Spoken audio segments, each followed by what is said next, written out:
Episode 2 की starting में हम देखते हैं कि युवान भागते हुए अपने घर आते हैं जहां युवान के टीचर वेट कर रहे होते हैं। यहाँ युवान को हम थोड़ा घबराते हुए देखते हैं। टीचर कहता है अचानक घर आने के लिए सॉरी, मैं समझता हूँ आपके पास पेरेंट्स टीचर मीटिंग के लिए टाइम नहीं है। आई होप कि आपको कुछ समय मिल सके, चाहे आप कितने भी बिजी क्यों ना हो। आपको जानना चाहिए युवान स्कूल में कैसा कर रहा है। युवान कहता है अगर वो कुछ गलत करता है तो उसे डिसिप्लिन और पनिश कर सकते हैं। टीचर कहता है छोटे भाई अक्सर मुसीबत में पड़ जाते हैं, मैं उसे समझ सकता हूँ। इनफैक्ट युवान ने कुछ भी गलत नहीं किया है, उसे बस कुछ प्रॉब्लम है स्कूल के अलावा अन्य चीजों के साथ। ठीक है, युवान छोटा है, अन्य स्टूडेंट की कंपेयर में यह नेचुरली है कि वो थोड़ा इसी कारण से पीछे है। उनके जैसे स्मार्ट किड्स आमतौर पर अपनी पढ़ाई पर फोकस करते हैं, लेकिन सोशियलिटी के साथ स्ट्रगल करना पड़ता है। आप समझते हैं वो इंटरपर्सनल रिलेशनशिप बड़े होने का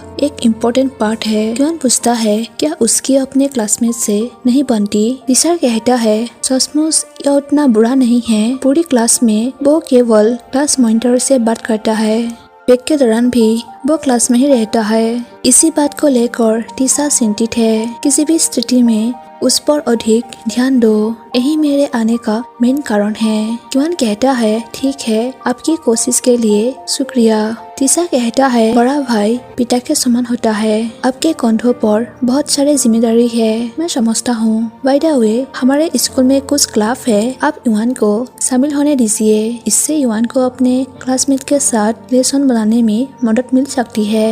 नेक्स्ट हम देखते हैं युवान के टेबल पर सभी क्लब के पेपर्स रखते हैं। तभी उसके फोन पर एक मैसेज आता है जहाँ उसके पार्ट टाइम जॉब के बारे में होता है। फिर फोन का पासपोर्ट खोलते हैं जो उसका बर्थडे होते हैं। युवान कहता है मैंने उससे कहा कि वो मेरी बर्थडे अपने पासपोर्ट के रूप में यूज ना करे। फिर मैसेज को चेक करते हैं, तभी वहीं युवान आते ही फोन लेने के लिए पास जाता है।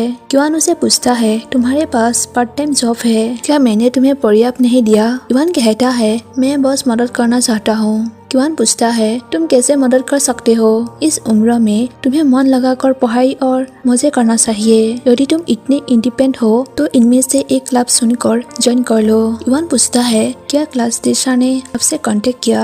युवान कहता है हम स्कूल में बस तुम्हारे बारे में चिंतित है कि तुम्हारे पास दोस्त नहीं है या तुम्हें छोड़ा जा रहा है। युवान कहता है मुझे पता है कि मेरी चाहत क्या है, लेकिन अगर आप चाहते हैं कि मैं यह करूँ तो मैं यह करूँगा। युवान उसे मैजिक क्लब ज्वाइन करने से मना करते हुए चले जाते हैं। नेक्स्ट लिली कहती है मैंने अपने पूरे लाइफ में इतने अवार्ड कभी नहीं जीते। ओए जीव युवान, तुम सच में कुछ हो।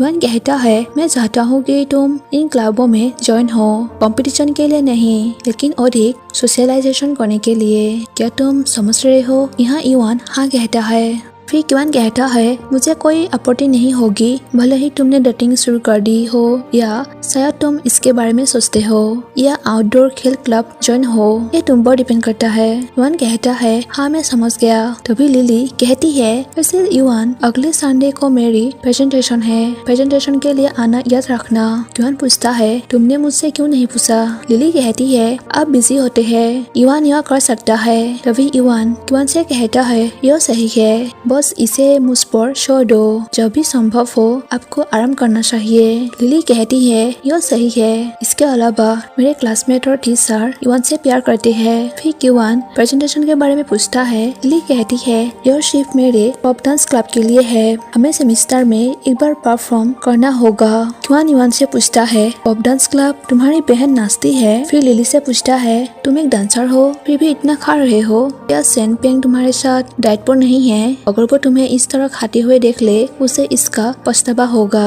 लिली कहती है मैं अभी भी गौर कर रही हूँ। युवान कहता है हमें अपना डांस दिखाओ, हम जज होंगे, कम ऑन।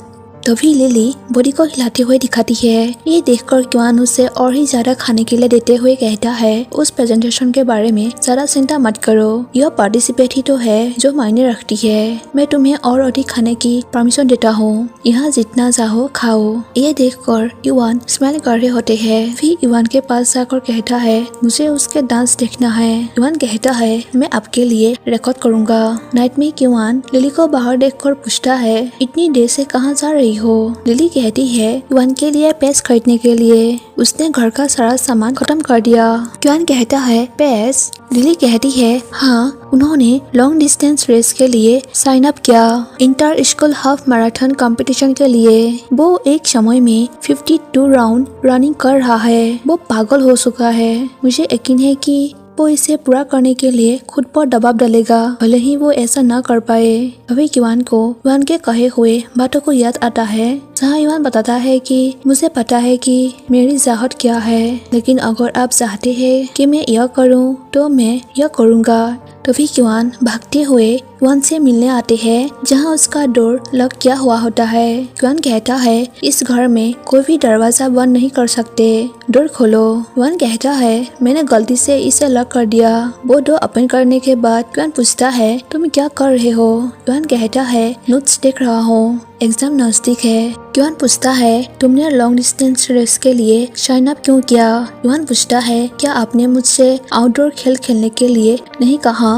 मेरे साथ ट्रैक पर दौड़ने वाले लोग भी होंगे और लोग मुझे डरते हुए देख रहे हैं। सोशलाइजिंग मिलजुल के बहुत सारे अपॉर्चुनिटीज है। युआन पूछता है क्या तुम्हारे पैर इसे संभाल सकते हैं? युआन कहता है हाँ वे ठीक है, मैं जल्द ही बिस्तर पर जा रहा हूँ, तुम्हें भी थोड़ा आराम करना चाहिए, गुड नाइट। ऐसे कहकर डोर क्लोज कर देते हैं। उसके बाद वो अपने पैर पर दर्द होने के कारण पेन किलर स्प्रे मारते हैं। नेक्स्ट मॉर्निंग युआन को ढूंढते हुए रूम में आते हैं। वो रूम में नहीं होते हैं, तभी वो उसे फील्ड में देखने जाते हैं, जो बिना रुके लॉन्ग डिस्टेंस रनिंग कर रहे होते हैं। युआन कई बार उसे रोकने के लिए कहता है कि तुम रुक जाओ और ज्यादा मत डरो, लेकिन उसने डरना नहीं छोड़ा। बहुत राउंड मारने के बाद हफ्ते हुए युआन के पास आकर कहता है युआन अंततः मैंने यह कर दिखाया।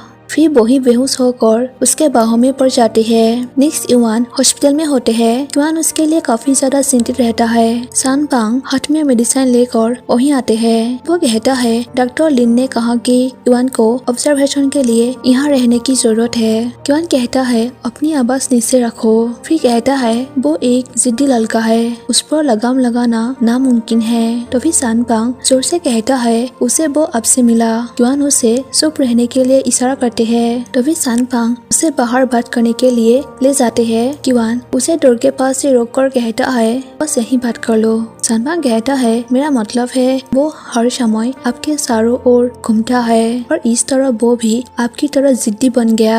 युआन कहता है जिंदा रहने के लिए खाना खाना और सोने के लिए एक बिस्तर होना ही काफी होता है, यही लाइफ सिंपल होते हैं। लेकिन अब उसे देखो, आजकल के बच्चे क्या चाहते हैं मैं सचमुच नहीं जानता।